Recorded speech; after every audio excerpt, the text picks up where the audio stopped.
าษาวัฒนธรรมความรักความเข้าใจความสามัคคีและความผูกพันเป็นพื้นฐานสำคัญในการสร้างสันติสุขที่ยั่งยืนสำนักงานประชาสัมพันธ์ที่ 3 กรมประชาสัมพันธ์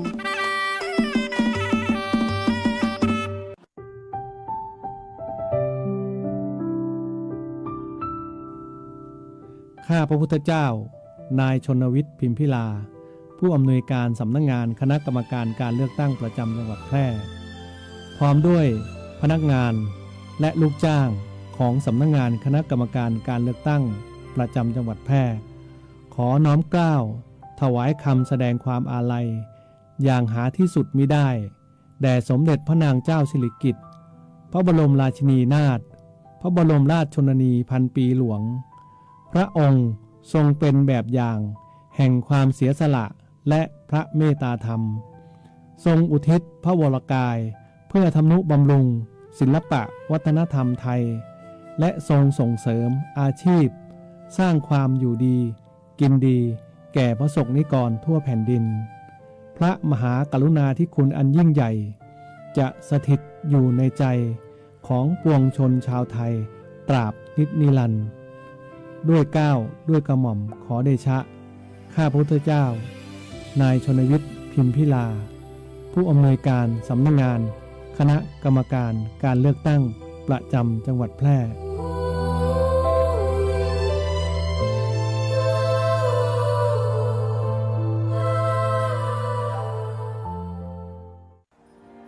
ข้าพเจ้า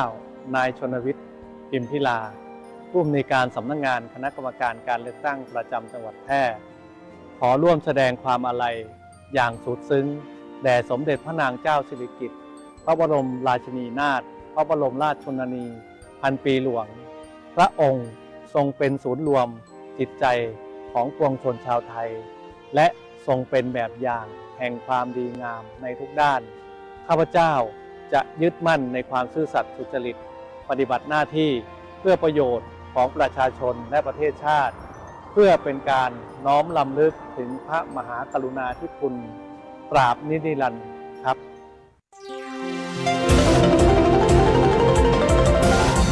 วิทยุแห่งประเทศไทยให้ความรู้กู้ความสุขวิทยุแห่งประเทศไทยจังหวัดแพร่ 91 เมกะเฮิรตซ์ ให้ความรู้คู่ความสุขที่นี่สถานีวิทยุกระจายเสียงแห่งประเทศไทยจังหวัดแพร่ส่งกระจายเสียงด้วยระบบ FM สเตอริโอมัลติเพล็กซ์ความถี่ 91 เมกะเฮิรตซ์ จากนี้ไปติดตามรับฟังรายการบ่ายนี้ที่ 91 ทุกวันจันทร์ถึงวันศุกร์เวลา 13 นาฬิกาถึง 14 นาฬิกาช่วงเกาะติดเลือกตั้งไปกับกกต.แพร่โดยสำนักงานคณะกรรมการการเลือกตั้งประจำจังหวัดแพร่เสียงทุกเสียงของเราคนไทยเป็นศรัทธาหนึ่งเดียวของใจที่รักประชาธิปไตยรวมกันเป็นพลังยิ่งใหญ่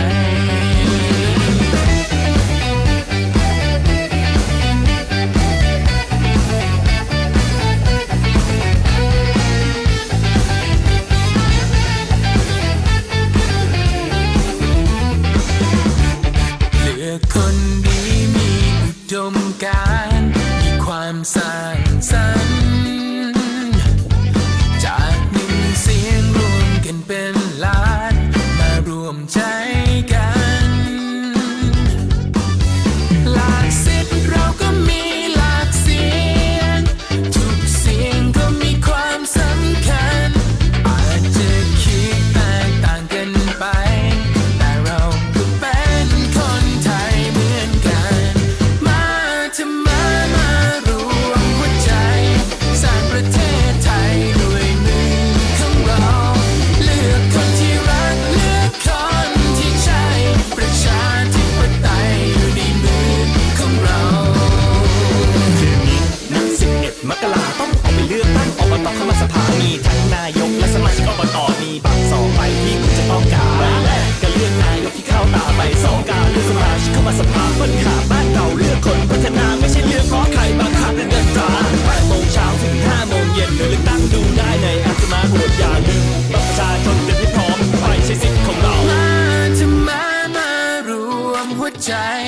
สร้างประเทศไทยด้วยมือของเรา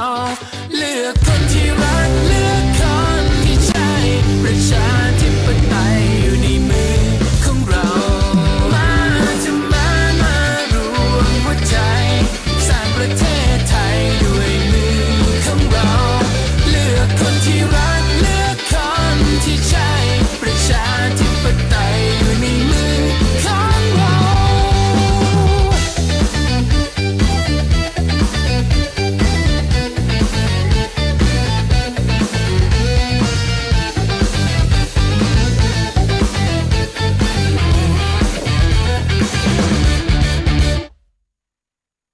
เสียงกูเสียงของเฮาคนไทย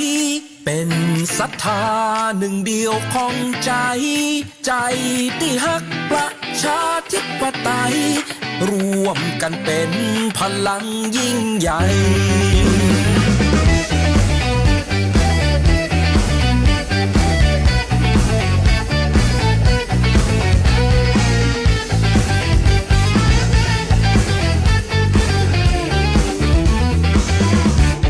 เลือกคนดีมีอุดมการณ์มีความสร้างสรรค์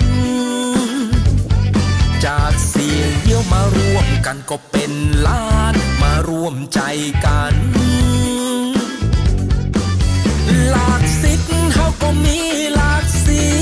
ยงกู้เสียงก็มีความสำคัญอาจจะคิดแตกต่างกันไปแต่เฮาก็เป็นคนไทยเหมือนกันมารวมหัวใจมาสร้างประเทศไทยกับมือของเฮาเลือกคนที่ฮักเลือกคนที่ใจประชาธิปไตยอยู่ในมือของเฮาจะอีกวันที่11 มกราคมต้องออกไปเลือกตั้งอบต.เข้ามาสภามีตึงนายกและสมาชิกอบต.มีบัตร2 ใบที่หมู่เขาจะต้องการใบแรกเลือกนายกที่เข้าตาใบ2การเลือกสมาชิกเข้ามาสภาปัญหาบ้านเฮาเลือกคนพัฒนาบนจนเลือกว่าใครบังคับมือของเงินตรา8 โมงเจ้าถึง 5 โมงแรงบนเลือกตั้งพอได้ในอันสมาร์ทโฟนไม่ลืมบัตรประชาชนแค่ไม่พอไปแจ้งสิทธิ์ของเฮามารวมหัวใจมาสร้างประเทศไทยกับมือของเฮาเลือกคนที่ฮักเลือกคนที่ใจประชาธิปไตยอยู่ในมือของเฮามารวมหัวใจมาสร้างประเทศไทยกับมือของเฮาเลือกคนที่ฮักเลือกคนที่ใจประชาธิปไตยอยู่ในมือของเฮา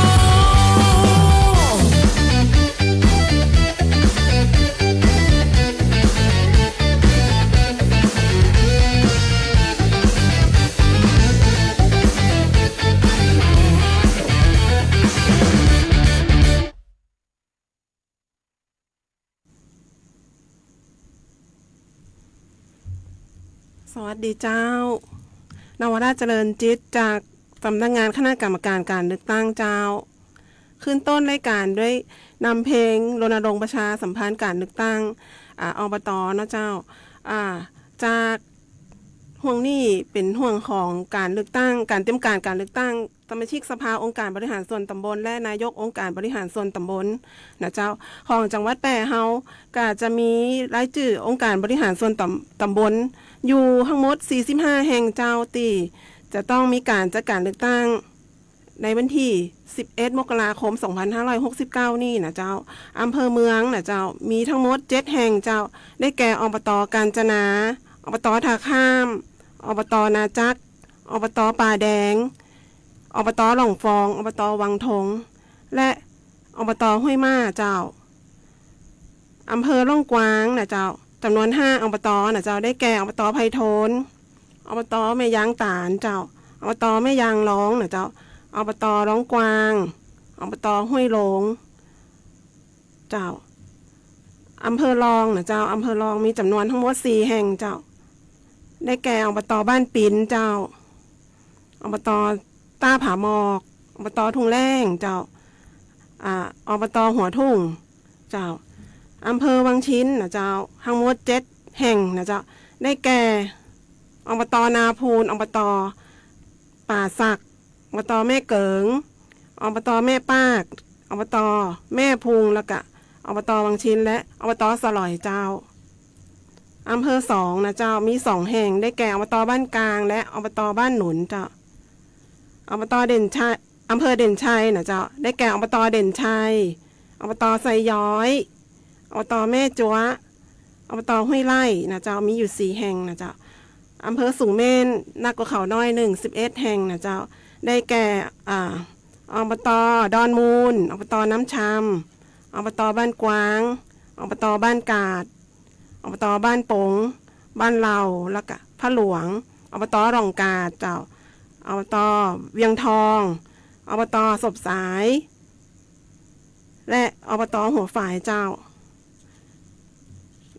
และอำเภอหนองม่วงไข่เจ้ามี5แห่งนะเจ้าได้แก่อบตตำนักธรรมอบตทุ่งแควอบตน้ำราดอบตแม่คำมีและอบตวังหลวงเจ้ารวมทั้งหมด45แห่งเจ้าจากเดิมเนี่ยจังหวัดแปะเฮาจะต้องจัดการเลือกตั้งทั้งหมด57แห่งแต่เนื่องจากว่าได้รับการยกคณะขึ้นเป็นเทศบาลเจ้าอีกจำนวน11แห่งนะเจ้าแล้วอีก1แห่งนี่อยู่ระหว่างการเข้าร่วมการพิจารณาของคณะกรรมการของกระทรวงมหาดไทยอยู่ซึ่งก็คืออบตแม่ยมนะเจ้าอบตตีได้รับการยกฐานะขึ้นเป็นเทศบาลที่มี11แห่งนะเจ้าอำเภอเมืองนะเจ้าได้แก่อบตเมืองหม้อยกฐานะขึ้นเป็นเทศบาลตำบลเมืองหม้อนะเจ้าแล้วก็อบตน้ำเหลายกฐานะขึ้นเป็นเทศบาลตำบลน้ำเหลานะเจ้าแล้วก็ขออภัยเจ้าขออภัยเจ้าอบตที่ยกฐานะของอำเภอล่องกวางก็จะมีน้ำเหลาเจ้ายกฐานะขึ้นเป็นเทศบาลตำบลน้ำเหลาเจ้าแล้วก็อำเภอล่องกวางก็ตำบลแม่ยางห่อยกฐานะขึ้นเป็นเทศบาลตำบลแม่ยางห่อเจ้าส่วนอำเภอร้องมีอยู่1แห่งนะเจ้าอบตบ่อเล็กร้องยกฐานะขึ้นเป็นเทศบาลตำบลบ่อเล็กร้องเจ้าอำเภอ2ยกฐานะขึ้นจำนวน5แห่งนะเจ้าอบตแดนชุมพลยกฐานะขึ้นเป็นเทศบาลตำบลแดนชุมพลเจ้าอบตเตาปูนยกฐานะขึ้นเป็นเทศบาลตำบลเตาปูนนะเจ้าอบตทุ่งนาวยกฐานะขึ้นเป็นเทศบาลตำบลทุ่งนาวอบตสะเอียบยกฐานะขึ้นเป็นเทศบาลตำบลสะเอียบและอบตหัวเมืองเจ้าได้รับการยกฐานะขึ้นเป็นเทศบาลตำบลหัวเมืองเจ้าอำเภอสูงเม่นเจ้าอบตสูงเม่นได้รับการยกฐานะขึ้นเป็นเทศบาลตำบลสูงเม่นเจ้ารวมทั้งหมด11แห่งนะเจ้าการยกฐานะจากอบตเป็นเทศบาลนะเจ้าถือเป็นการเปลี่ยนแปลงรูปแบบของการขององค์การบริหารส่วนตำบลนะเจ้าที่มีความสำคัญอย่างมากเจ้าเพราะว่าทำให้องค์การบริหารส่วนท้องถิ่นเนี่ยมีอำนาจหน้าที่เจ้าแล้วก็มีงบประมาณในการจัดการบริการหรือบริหารสาธารณะเพิ่มขึ้นเจ้าซึ่งโดยหลักการของการพิจารณาหลักเกณฑ์ต่างๆเนี่ยเจ้าจะมีขั้นตอนดำเนินการที่ชัดเจนเจ้าหลักเกณฑ์สำคัญในการยกคณะอบตเป็นเทศบาลคร่าวๆนะเจ้าเบื้องต้นจะต้องประกอบด้วยคุณสมบัติดังนี้นะเจ้าประชาชนในแต่ละท้องที่เจ้าจำนวนประชากรหรือประชาชนเนี่ยตั้งแต่ 7,000 คนขึ้นไปนะเจ้ารายได้ของแต่ละท้องถิ่นนะเจ้ารายได้จริงเนี่ยจะต้องบ่รวมกับเงินอุดหนุนเจ้าโดยในปีงบประมาณที่ผ่านมาเนี่ยตั้งแต่12ล้านบาทขึ้นไปเจ้า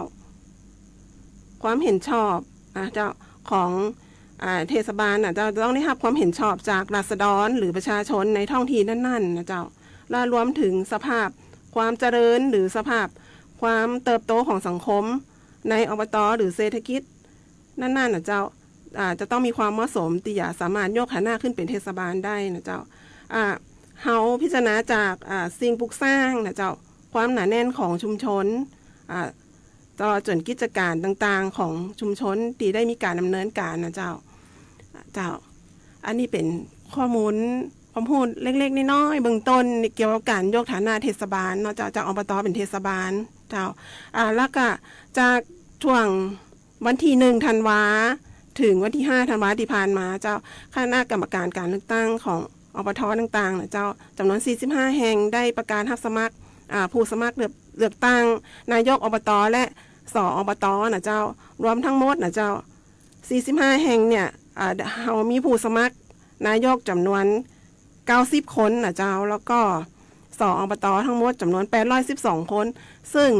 สำนักงานคณะกรรมการการเลือกตั้งก็ได้ตรวจสอบคุณสมบัติของทุกท่านแล้วนะเจ้ามีเพียง1ท่านเท่านั้นเจ้าที่มีคุณสมบัติบ่ผ่านเกณฑ์นะเจ้าก็คือบ่ผ่านคือติดด้วยลักษณะของคุณสมบัติลักษณะต้องห้ามมีลักษณะต้องห้ามเจ้า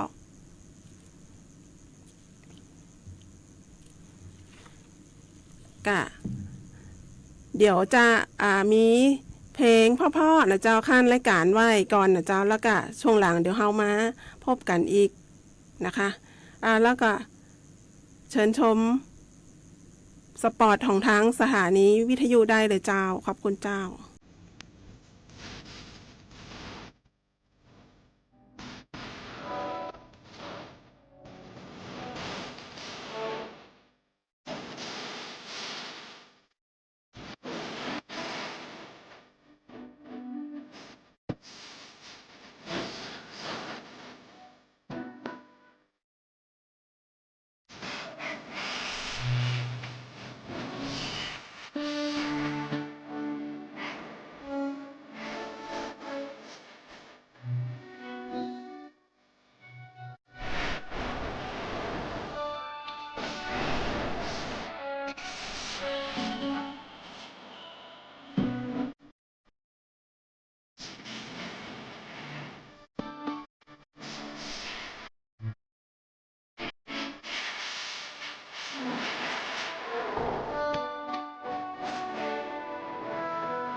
ชิญชวนประชาชนออกมาใช้สิทธิ์เลือกตั้งอบต.ขอเชิญชวนพี่น้องประชาชนผู้มีสิทธิ์เลือกตั้งทุกท่านออกมาใช้สิทธิ์เลือกตั้งสมาชิกสภาอบต.และนายกอบต.ในวันอาทิตย์ที่ 11 มกราคม 2569 ตั้งแต่เวลา 8 นาฬิกาถึง 17 นาฬิกา ณ หน่วยเลือกตั้งที่ท่านมีชื่อ เตรียมบัตรประชาชน ตรวจสอบสิทธิ์ เข้าคูหากากบาท เลือกสมาชิกสภาอบต.และนายกอบต.รวมเป็นหนึ่งพลังที่ขับเคลื่อนประชาธิปไตยในท้องถิ่น สร้างสรรค์ประเทศไทยพร้อมใจไปเลือกตั้ง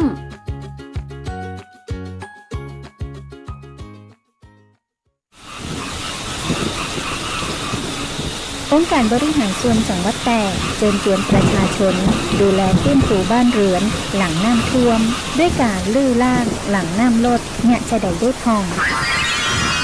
ถุงดำใจสำหรับรวบรวมเศษขยะถุงบรรจุสิ่งปฏิกูลพลาสติกที่บรรจุสิ่งปฏิกูลจากการขับถ่ายในช่วงน้ำท่วม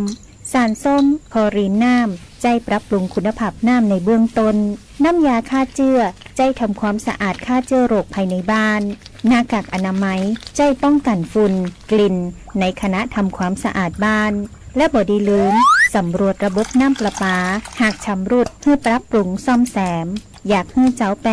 มีสุขภาพดีไปด้วยกันด้วยฮักและห่วงใยจากองค์การบริหารส่วนจังหวัดแพร่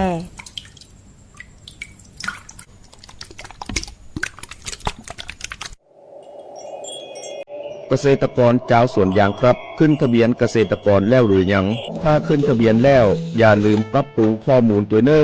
จะได้อัปเดตข้อมูลใหม่ๆและเข้ารับสิทธิ์ต่างๆของการยางแห่งประเทศไทยติดต่อได้ที่ประธานกลุ่มเครือข่ายใกล้บ้านเช่นตีไพโตนติดต่อนายอรุณเสรังตีสะเอียบติดต่อนายอุกฤษบุตรตีวังจิ้นติดต่อนายประเสริฐวงอ้วนตีแม่สายติดต่อนายแม่นเย็นจิตที่ตรงแรงติดต่อนายธนกรอ่อนเป๋งหรือโทรศัพท์สอบถามสำนักงานการยางแห่งประเทศไทยจังหวัดแพร่ได้ที่0540696605และ0819312892มาเถอะครับเพื่อสิทธิประโยชน์ของเขา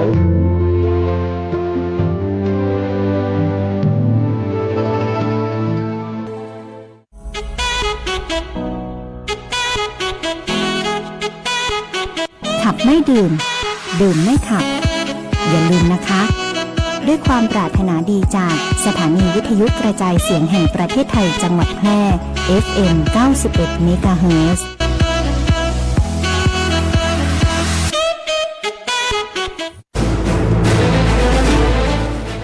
10 วิธีเพิ่มความปลอดภัยทางไซเบอร์ใช้รหัสผ่านที่มีความยากต่อการคาดเดาเพื่อป้องกันการถูกแฮกหรือการเดารหัสผ่านอัปเดตซอฟต์แวร์และระบบปฏิบัติการเป็นเวอร์ชันล่าสุดเพื่อปรับปรุงระบบให้มีความปลอดภัยที่ดีขึ้นติดตั้งโปรแกรมต้านทานไวรัสและไฟร์วอลที่เชื่อถือได้เพื่อป้องกันไวรัสและโปรแกรมแอบแฝงที่อาจทำลายระบบใช้การเชื่อมต่อที่ปลอดภัยไม่ใช้ Wi-Fi สาธารณะเมื่อต้องเปิดเผย Wi-Fi ข้อมูลส่วนตัวหรือทำธุรกรรมสำรองข้อมูลที่สำคัญเป็นประจำเพื่อป้องกันการสูญหายหรือเสียหายในกรณีที่เกิดปัญหาทางไซเบอร์อย่าแชร์ข้อมูลส่วนตัวที่อาจเปิดเผยข้อมูลสำคัญหรือเป็นข้อมูลที่มีความเสี่ยงกับการถูกหลอกลวงหรือการโจมตีทางไซเบอร์ควรตรวจสอบ URL และอีเมลที่ไม่คุ้นเคยก่อนที่จะคลิกเพื่อป้องกันการติดเชื้อด้วยไวรัสและการโจมตีทางไซเบอร์ใช้แพลตฟอร์มอย่างน่าเชื่อถือและเช็คความปลอดภัยของเว็บไซต์ก่อนที่จะทำการซื้อสินค้าออนไลน์ตรวจสอบและปรับแต่งการตั้งค่าความเป็นส่วนตัวของเว็บเบราว์เซอร์และโปรแกรมอื่นๆเพื่อป้องกันการเก็บข้อมูลส่วนตัวโดยไม่ได้รับอนุญาต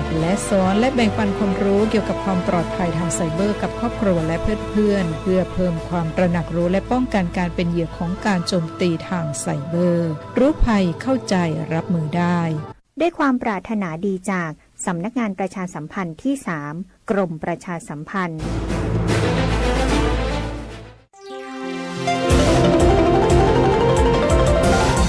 วิทยุแห่งประเทศไทย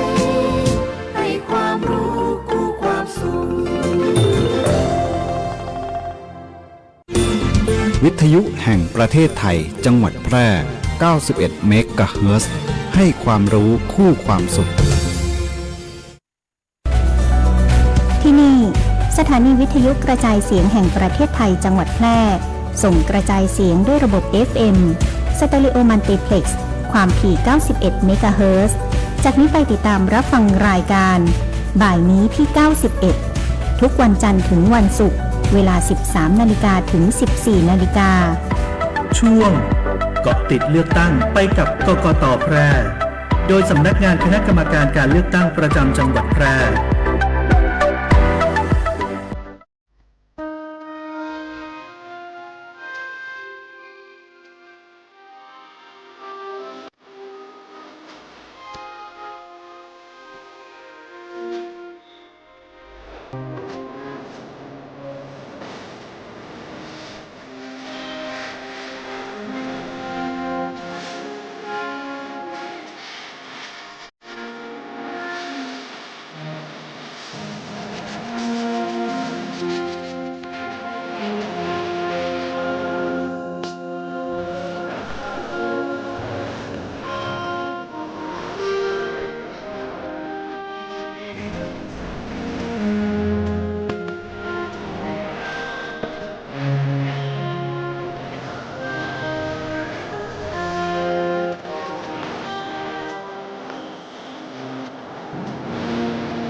เชิญชวนประชาชนออกมาใช้สิทธิ์เลือกตั้งอบต.ขอเชิญชวนพี่น้องประชาชนผู้มีสิทธิ์เลือกตั้งทุกท่านออกมาใช้สิทธิ์เลือกตั้งสมาชิกสภาอบต.และนายกอบต.ในวันอาทิตย์ที่ 11 มกราคม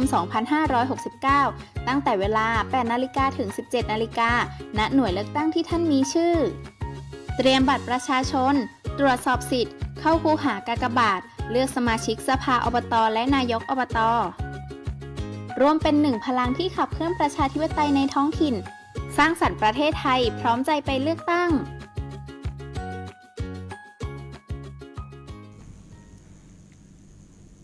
เจ้าได้รับฟังเพลงเพราะๆจากทางสถานีและกระทางรายการไปเรียบร้อยแล้วนะเจ้ารวมถึงสปอร์ตนะเจ้าของทางสถานีและสปอร์ตเชิญชวนรณรงค์การเลือกตั้งของทางสำนักงานคณะกรรมการการเลือกตั้งนะเจ้าทางสำนักงานคณะกรรมการการเลือกตั้งและผู้บริหารนะเจ้าของสำนักงานคณะกรรมการการเลือกตั้งประจำจังหวัดแปรเจ้าเปิ่นกระฝากมานะเจ้าขอเชิญชวนนะเจ้าพ่อแม่พี่น้องประชาชนเจ้าผู้มีสิทธิ์เลือกตั้งนะเจ้าทุกคนเจ้าออกมาใช้สิทธิ์เลือกตั้งของท่านนะคะเลือกตั้งสมาชิกสภาอบต.และนายกอบต.นะเจ้าในวันอาทิตย์ที่ 11 มกราคม 2569นะเจ้าตั้งแต่เวลา 8 นาฬิกาถึง 17 นาฬิกานะเจ้าณหน่วยเลือกตั้งที่ท่านมีรายชื่ออยู่นะเจ้าในช่วงท้ายรายการต่อไปนี่นะเจ้าก็จะนำทุกท่านเข้าสู่การเลือกตั้งสสนะเจ้าเนาะเพราะว่าสืบเนื่องจากท่านนายกอนุทินเจ้าท่านนายกรัฐมนตรีเจ้าได้ประกาศยุบสภาเนาะเจ้าเมื่อวันที่ 11 ธันวาคม 2568 เจ้าและก็ได้มีประกาศในราชกิจจานุเบกษานะเจ้าเมื่อวันที่ 12 ธันวาคม 2568 เจ้าประกาศเป็นราชฎีกายุบสภาผู้แทนราษฎรนะเจ้าซึ่งพระบาทสมเด็จพระปรเมนทรามาธิบดีศรีสินธรามหาวชิราลงกรณ์นะเจ้าพระวชิระเกล้าเจ้าอยู่หัวมีพระบรมราชโองการโปรดเกล้านะเจ้าประกาศว่าท่านนายกรัฐมนตรีเจ้าได้นำความบังคมกราบทูลว่าตามที่รัฐบาลได้เข้าทำหน้าที่บริหารราชการแผ่นดินตั้งแต่เดือนกันยายน 2568 มาเนี่ยเจ้ากันยาตุลาพฤศจิกาอันว่าก็ช่วง3 เดือนกว่ามานี่นะเจ้าเป็นรัฐบาลเสียงข้างน้อยเจ้าซึ่งประกอบด้วยภาคการเมืองหลายๆภาคเข้าร่วมจัดตั้งรัฐบาลแต่บ่ได้มีเสียงข้างมากในสภาผู้แทนราษฎรเจ้าในระหว่างที่ประเทศได้เผชิญกับความท้าทายและก็ปัญหาในหลายๆด้านนะเจ้าบ่มีความแน่นอนในทางด้านเศรษฐกิจสังคมการเมืองความสัมพันธ์ระหว่างประเทศและภูมิศาสตร์ต่างๆนะเจ้ารวมถึงสถานการณ์ความบ่สงบบริเวณชายแดนไทยกัมพูชานะเจ้ารัฐบาลได้เร่งดำเนินการทุกทางนะเจ้าในการบริหารราชการแผ่นดินเพื่อสามารถแก้ไขปัญหาได้อย่างเร่งด่วนนะเจ้าทุกประเทศที่เข้ารุมเร้าเนี่ยได้สำเร็จนะเจ้ารวมทั้งมุ่งมั่นที่จะสร้างความมั่นคงความสงบเรียบร้อยและความสันติสุขให้เกิดขึ้นกับบ้านเมืองนะเจ้าอันจะนำพาการเมืองการปกครองของประเทศไทยนะเจ้าให้ก้าวหน้าเพื่อประโยชน์สุขของประชาชนอาทิการผลักดันการแก้ไขรัฐธรรมนูญเจ้าการเร่งรัดแก้ไขปัญหาผลกระทบจากการทำสงครามทางการค้านะเจ้าการขับเคลื่อนนโยบายในด้านเศรษฐกิจเพื่อเพิ่มรายได้ให้กับประชาชนและชุมชนเพื่อลดความเหลื่อมล้ำในทุกมิตินะเจ้าการช่วยเหลือการเยียวยาความเดือดร้อนของประชาชนผู้ประสบ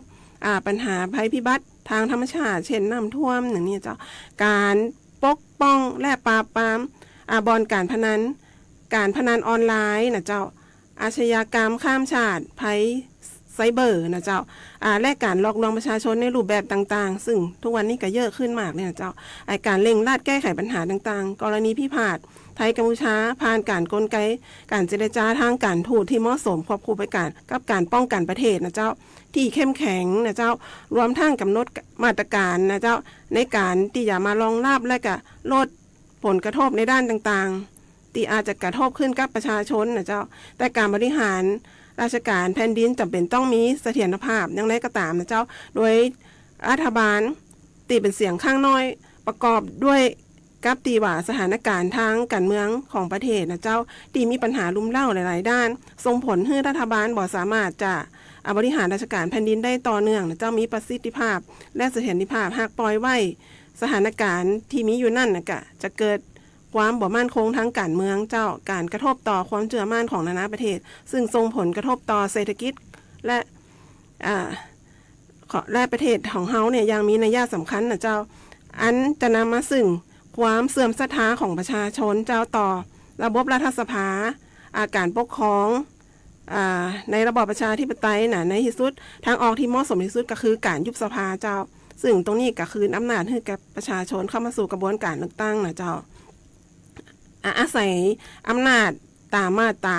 103นะเจ้าและมาตรา175ของรัฐธรรมนูญแห่งราชอาณาจักรของประเทศไทยนะเจ้า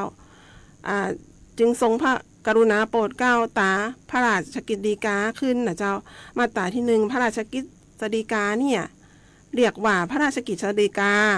ยุบสภาผู้แทนราษฎรพ.ศ. 2568นะเจ้าและมาตราที่2พระราชกฤษฎีกานี้ใช้บังคับตั้งแต่วันประกาศในราชกฤษฎีกาเป็นต้นไปนะเจ้าและมาตราที่3ให้ยุบสภาผู้แทนราษฎรนะเจ้าเพื่อให้มีการเลือกตั้งสมาชิกสภาผู้แทนราษฎรใหม่เป็นการเลือกตั้งทั่วไปนะเจ้าและการมาตราที่4เปิดได้ให้อำนาจการเลือกตั้งสมาชิกสภาผู้แทนราษฎรนะเจ้าในวันที่คณะกรรมการการเลือกตั้งประกาศกำหนดจะต้องบ่น้อยกว่า45วันนะเจ้าและก็ต้องบ่เกิน60วันขออภัยเจ้าบ่น้อยกว่า65วันแต่ต้องบ่เกิน60วันนับตั้งแต่วันที่มีประกาศพระราชกฤษฎีกานี่นะเจ้าแล้วก็มาตราที่5ก็คือเปิดให้ประธานกรรมการการเลือกตั้งเจ้าเป็นผู้รักษาการตามพระราชกฤษฎีกานี่นะเจ้าเดี๋ยวเรามาดูกันเจ้าว่าลักษณะต้องห้ามในการเลือกตั้งของการเลือกตั้งสมาชิกสภาผู้แทนราษฎรเนี่ยเบื้องต้นมีอย่างพ้องนะเจ้าอันดับแรกเลยก็คือห้ามผู้สมัครนะเจ้าพรรคการเมืองหรือว่าผู้ใดนำสถาบันพระมหากษัตริย์มาเกี่ยวข้องกับการหาเสียงเลือกตั้งเจ้า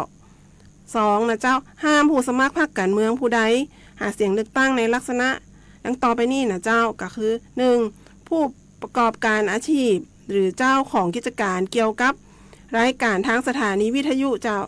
วิทยุโทรทัศน์สื่อมวลชนสื่อโฆษณาเช่นนักแสดงนะเจ้านักร้องนักดนตรีเจ้าพิธีกรนะเจ้าสื่อมวลชนเป็นต้นนะเจ้าเปิ้นว่าบ่ฮื้อใจความสามารถหรือเอื้อประโยชน์ในการหาเสียงนะเจ้ากับผู้สมัครอื่นหรือพรรคการเมืองอื่นนะเจ้า2ก็คือการจ่ายแจกเอกสารเกี่ยวกับการหาเสียงเลือกตั้งโดยวิธีการวางหรือโปรยในที่สาธารณะนี่นะเจ้าเป็นลักษณะต้องห้ามในการหาเสียงเลือกตั้งนะเจ้าของสสนะเจ้าและข้อ3ก็คือการหาเสียงเลือกตั้งนะเจ้าต้องบ่ใจถ้อยคำติรุนแรงหรือก้าวร้าวเจ้าหยาบคายหรือเป็นการปลุกปั่นปลุกระดมนะเจ้าและ4นะเจ้าการช่วยเหลือเงินต่างๆทรัพย์สินหรือประโยชน์อื่นใดนะเจ้าอันคำนวณเป็นเงินได้ให้แก่ผู้ใดตามประเพณีต่างๆนะเจ้าอันนี้ก็เป็นข้อห้ามในการหาเสียงเลือกตั้งสสนะเจ้าและ5นะเจ้าการจงใจบ่ปฏิบัติตามกฎหมายและปฏิบัติตามระเบียบของกกต.ที่กกต.กำหนดนะเจ้าอันเนี้ยเป็นลักษณะต้องห้ามในการหาเสียงเลือกตั้งสสนะเจ้ากะท้ายนี่นะเจ้า ส่งสัญญาณว่าเวลาใกล้จะหมดกะเป็นข้อมูลเบื้องต้นแค่นี้ก่อนนะเจ้าเนาะว่าเร็วเฮาก็มาพบกันใหม่ทุกสัปดาห์ที่1และก็สัปดาห์ที่3ของเดือนนะคะเนาะวันจันทร์ที่1และวันจันทร์ที่3ของเดือนเจ้าในเวลา 13:00 นถึง 14:00 นนะเจ้ากับรายการช่วงกอติดการเลือกตั้งไปกับกกต.8นะเจ้าท้ายนี้ก็จะฝากไปในส่วนของการเลือกตั้งอบต.นะเจ้าเพราะว่าอบต.ก่อนนะเจ้าเนาะก็อยากจะให้ทุกท่านนะเจ้าเตรียมบัตรประชาชนเจ้าแล้วก็ตรวจสอบซีทของท่านเจ้าเตรียมตั๋วที่จะเข้าคูหาเลือกตั้งนะเจ้าเข้าคูหากากบาเลือกตั้งสมาชิกสภาอบต.และนายกอบต.เจ้ารวมเป็น1พลังเจ้าตีขับเคลื่อนประชาธิปไตยในท้องถิ่นเจ้าสร้างสรรค์ประเทศไทยของเฮาพร้อมใจไปเลือกตั้งเจ้า วันนี้กะกล่าวคำว่าขอสวัสดีเจ้า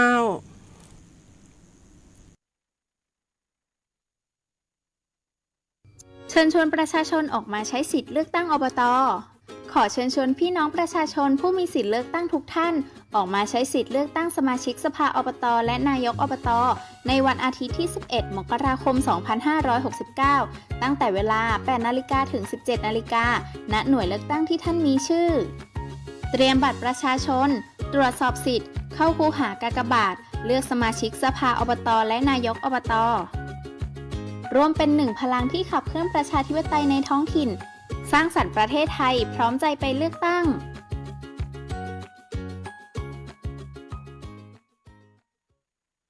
เสียงกูเสียงของเฮาคนไทย เป็นศรัทธาหนึ่งเดียวของใจ